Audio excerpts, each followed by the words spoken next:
We do, however, ask that you agree to a simple waiver before you play. It's mostly just legal mumbo-jumbo and isn't at all based on user experiences thus far or injuries associated with testing.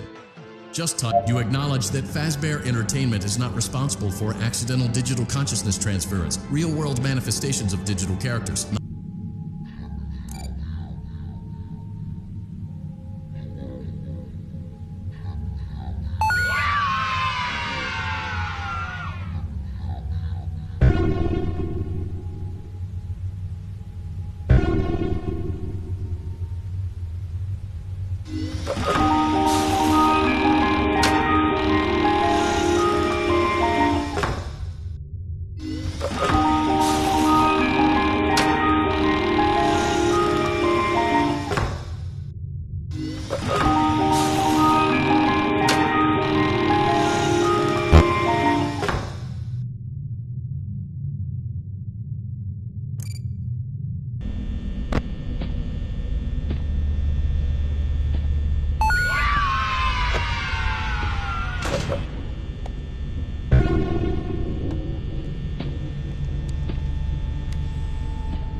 Animatronics, but it does affect one of them. And as for the rest of them, we have an even speedier solution.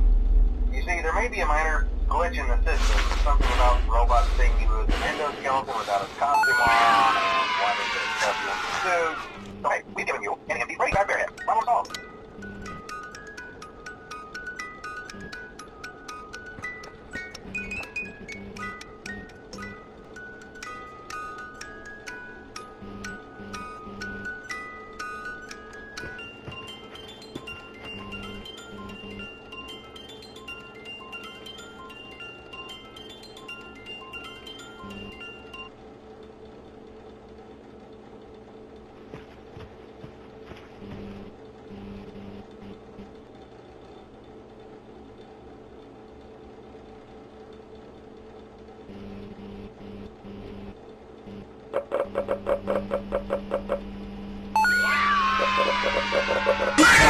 Look, this place will give you the spokesman, and if you let that ventilation go offline, then you'll start seeing some crazy stuff, man. Keep that air flowing. Okay, keep an eye on things, and we'll try to have something new for you tomorrow night.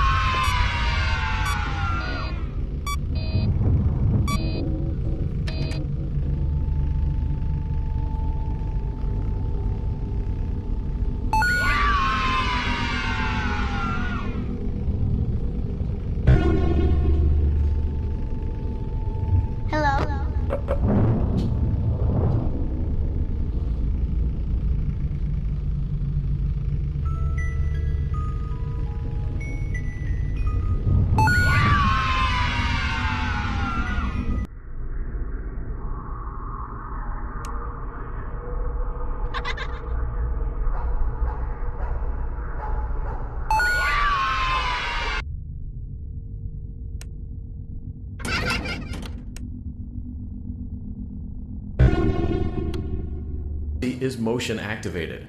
For this reason, it's important to keep the room dark as to not accidentally activate her. You have been provided with a flash beacon. Use it if you need to get your bearings and to ensure you don't bump into anything. However, use it as sparingly as possible. Proceed forward to reach the parts and service room.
Take a complimentary slice of pizza for a job well done.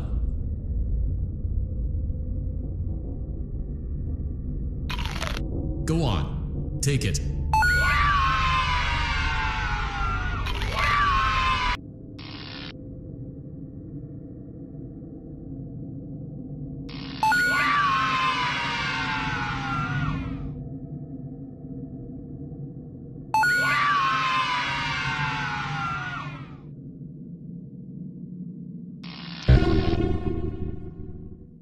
Welcome back to Parts and Service. Foxy has been out of commission for quite some time. This series of simple repairs should return him to full working condition. First, carefully pick up and place Foxy's head on his endoskeleton.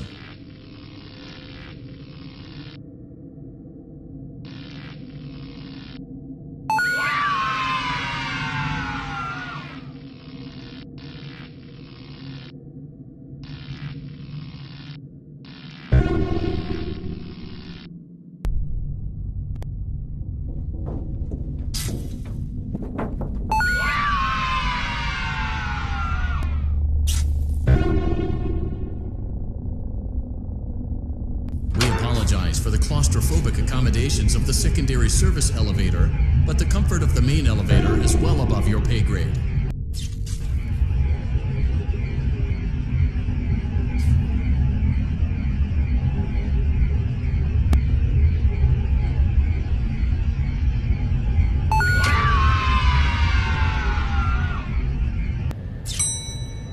Motion trigger. Secondary service elevator ventilation shaft.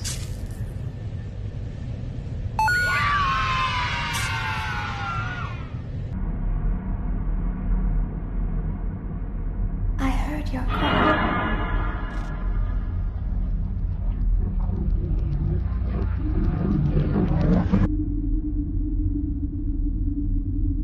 You won't die, but you'll be shattered.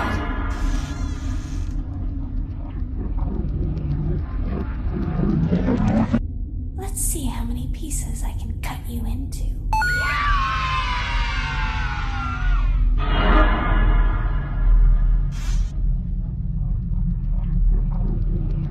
It feels like home.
Ladies and gentlemen, boys and girls, Fazbear Entertainment would like you to put your hands together for the one, the only,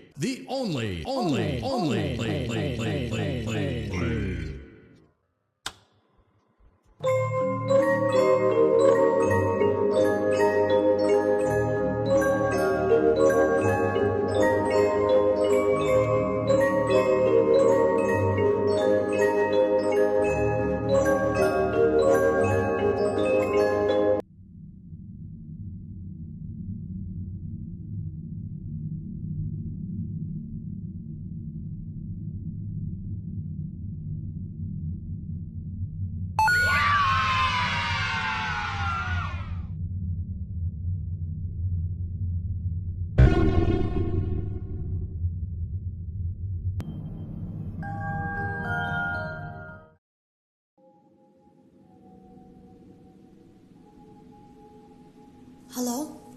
Can you hear me? Don't exit this room, okay? This isn't a mistake. This room isn't a mistake. I had to hide these logs away from the core gameplay files, in a place that only a beta tester would look, and in a place where the files could be protected. I just really, really hope that the next development team finds this before the game is released to the public. This game has some kind of malicious code in it that we haven't been able to fully contain or even understand for that matter. We're over budget and out of time. But that's not the reason that we're shutting down. Listen, I have to keep this short so the file size will be small enough to fly under the radar. There are more. They may not be in order. I saw it for the first time today. There was a character I couldn't make out who it was, standing at the end of the hall. I thought it was just bugged out, so I made a note of it and kept playing. But then it was looking in the window, and not like Chica or Bonnie would. It was like it was actually looking in the window, seeing what I was doing. I heard a pretty heated conversation this morning between Dale, our manager, and someone else on the line. It really feels like this project is in trouble, in no small part because of the lawsuit, I'm sure. There has to be a lawsuit, there's no way there isn't. It happened in this building just a few doors down from me. I think it's made worse by the fact that Jeremy tried to tell us something was wrong. But as a dev team, we all just saw it as a challenge to find what the problem was and fix it. Who could have known that? I have to go. Have you ever heard of a guillotine paper slicer? It sounds made up, but it's an actual piece of office equipment. I didn't even know we had one in the supply room. I guess they're more common at businesses that do a lot of graphic design work. I remember seeing one when I was still in school, and even then, I knew how dangerous it looked. I was always afraid of losing a finger. That seems so silly now. Jeremy used to do design work. I guess that's how he knew it was there. The drawers have been emptied out. Someone was here. I don't think it was spring cleaning either. No, there was plastic on the floor. Someone was definitely here during the night. It had to have been the client. I mean, they sent us that stuff in the first place with no explanation, told us to scan it, said it would expedite the process so we wouldn't need to program any pathfinding ourselves. It was a budget thing, I guess. It was just junk. Circuit boards and things like that. Looked pretty old. Somehow, though, there was usable code on some of it. It seemed to take hold by itself. Things started changing. But then, he started appearing. At least that's what Jeremy said. I came in early that morning. No one else was there. At least that's what I thought. The supply room was lit. I didn't even notice Jeremy standing in the testing room as I walked past. The supply room was so bright, glowing from all the way down the hall. Jeremy complained of nightmares when he came in this morning. He wasn't talking about it like someone telling a friend about his dreams, though. He was pale. Looked like he hadn't eaten in days. He spent an hour talking in Dale's office, but it didn't look like he was given much sympathy. When he came out, he went directly back to the testing room. He doesn't even jump anymore. Nothing scares him. He just stands there like he's talking to someone. Sometimes he rocks from side to side. We were told to leave him alone. I knew I was in line to do the testing next. They'd been prepping me for it. I guess they knew that Jeremy would need to be replaced soon. You can always tell when a company is getting ready to fire someone. They start giving out written warnings for silly things, making sure to build a paper trail and make a case for a firing. Things that normally no one would care about suddenly become grave offenses, all worthy of being written and documented. I guess it works two ways, because it also encourages a person to quit rather than be scrutinized so heavily. I think Jeremy was too far gone to consider that option, though. The thing about it is that I don't think they were going to fire him because of anything he was doing wrong. They just knew he'd seen something. They needed to discredit him.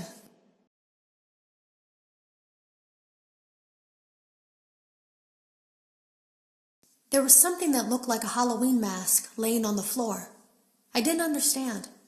Ink must have spilled. It was only then that I heard a shuffle from the testing room and realized Jeremy must be there. I went back and peered in the window. I couldn't see his face. He had the visor covering his head. He had ink spilled on himself as well. The front of his shirt looked black in the dark room. He turned his head in my direction, but I don't think he knew I was there. I was told I had 3 days to finish Jeremy's work, but I know it's just passing the time. They don't really expect me to do anything. It's just to keep up appearances until the buyout is complete. We have to look like we have things under control. There's another potential development studio that wants to pick up from here, but who knows what kind of lies they're being fed to convince them to do it. Against my better judgment, I'm going to do my best to see what's here, make notes of it, and try to isolate where this thing is hiding. At least then the next person that tests this will have a chance of getting rid of it. Today was my last day of beta testing, and the anomaly that I've been seeing is nowhere to be found. But after inspecting some of the files, it seems that it's attached itself to these logs. My logs. That can't be an accident. So now I have to make a choice. Do I leave these logs here for you to find, or do I try to purge this thing myself by destroying the logs? I've chosen the latter. I can't delete them. By creating a protected area to store these logs apart from the game, I effectively gave this thing a safe place to hide itself. It's in here now.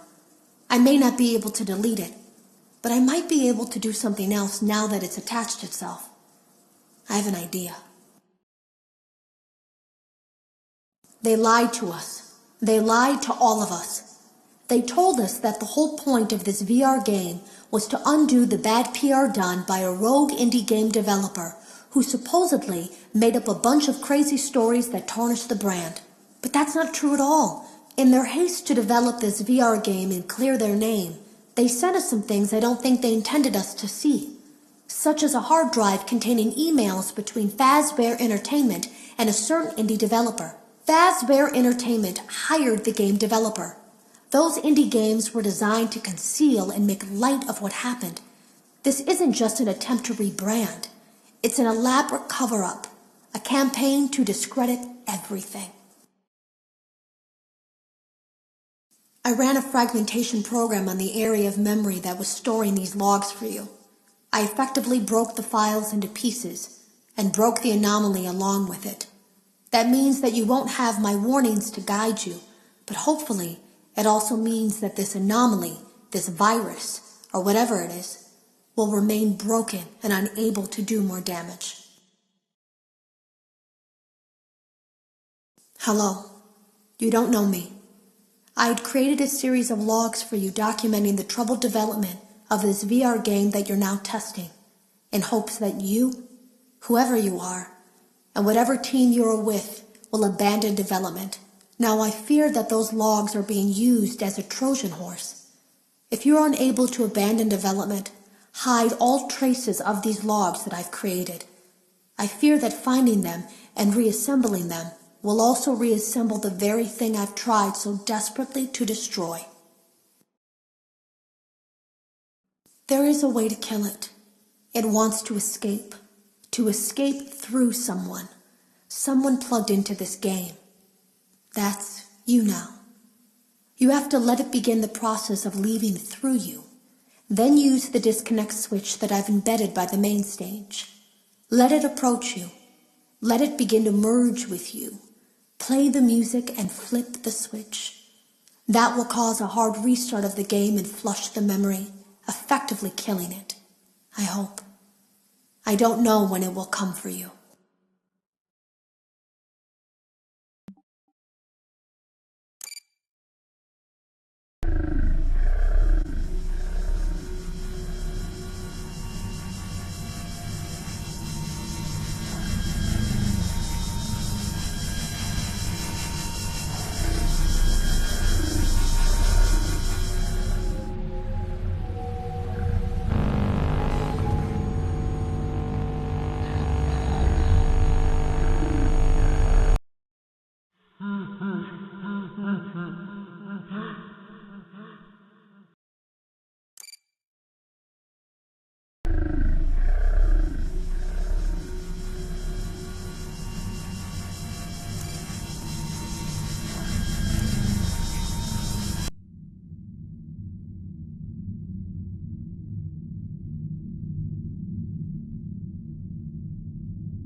Yes, I hear you. I know. No. There's no miscommunication. I understand. Yes, I have it. I made it myself. I think you would like it. No one suspects anything. Don't worry. I'll be ready. And I won't let you down. It will be fun.